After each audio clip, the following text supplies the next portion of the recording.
I'm sharing. I'm getting this shit off my chest. I need to get back in the gym. It's been so stressful. That's how I know things are rough when I am not in the gym the way I should be. You can tell I just, oof.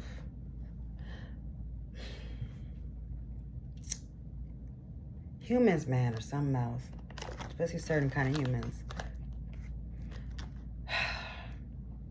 My kid's father doesn't have a schedule. Very inconsistent as far as just with phone calls or whatever, checking in on his child. And he's been made aware that this season for me is a bit rougher than usual. And I usually don't share with him because we don't really talk, because he still has so much animosity, even though he's the one that moved on with the woman he was cheating on me with. Literally the same month that I had to put him out on Mother's Day 2 years ago because he still wanted to continue his DV behavior. And unfortunately tonight it still is that. It still is that. I'm the type of parent, one of my daughter's 10, so she's big enough to say where she wants to go and where she doesn't want to go.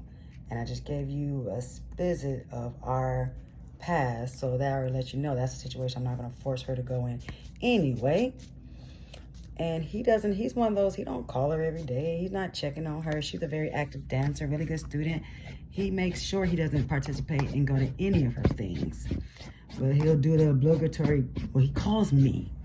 You don't even call her, and then he makes excuses for not calling her. But anyway, let's get to tonight, where tonight was just like, some people really don't change and are really just fucking weirdos. So basically, I'm cleaning my garage because I am in the process of selling my house. I have an open house on Sunday. And he calls me after not hearing from him after the weekend, after he was supposed to pull up to our city, after I had sent him a very, sad, serious text,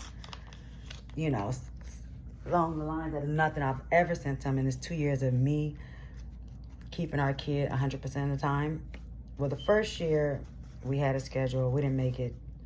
We can make it to the end of the first year to keep the schedule. And then it was kind of like spotty after that. And then it was just non-existent. But, so basically since November 2023, we have not had no schedule of visitation for him. He just, we had a DV type incident in November. And then I still allowed her to go visit him, but she didn't have a good experience, and she hasn't been back since then. And tonight he called, he was like, oh, is she on break? I'm like, yeah, she started break Monday. And I knew I shouldn't answer, fuck. That's why I was like, ugh, don't answer no more. Especially because I'm like, Tangy, he keeps calling you.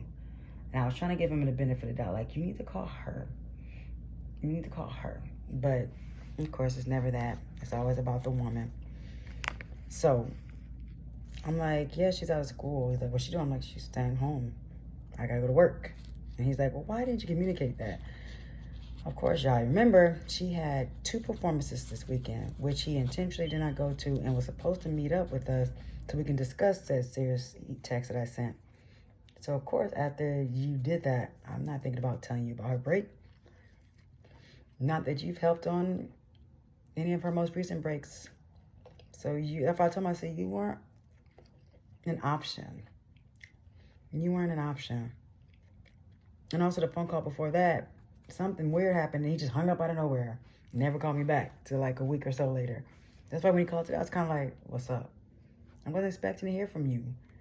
You didn't go to her parade because gang stuff, dude. You're 42, 41, 42. Nobody checking. And then you're supposed to have my back, and all you did was just ghost me and then call me the following week on a Tuesday after I got off work. So it's like, what help were you helping?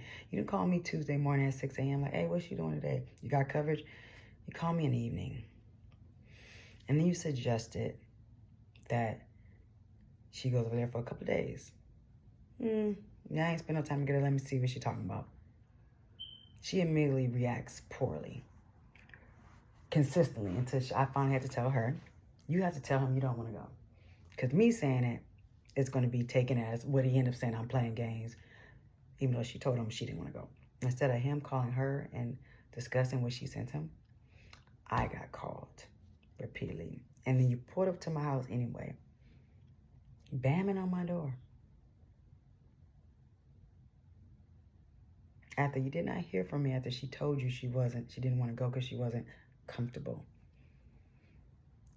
Then you came here, and then you started texting me, and then you want to insult me via text. Oh, as soon as you're mad, you want to start calling names.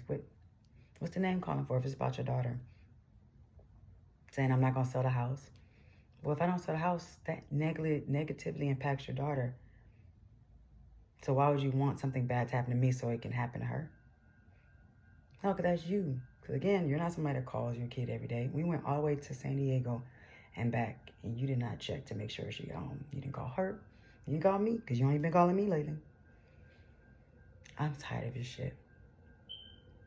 You can continue to lie and play games and be with your bobble-headed girl who she should have been pulled you away from my door, had letting you bam on my door like that. That's because you bamming on her.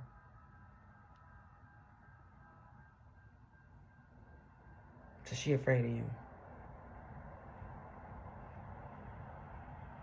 Call your daughter and deal with her. Stop trying to make me the bad guy. She's 10.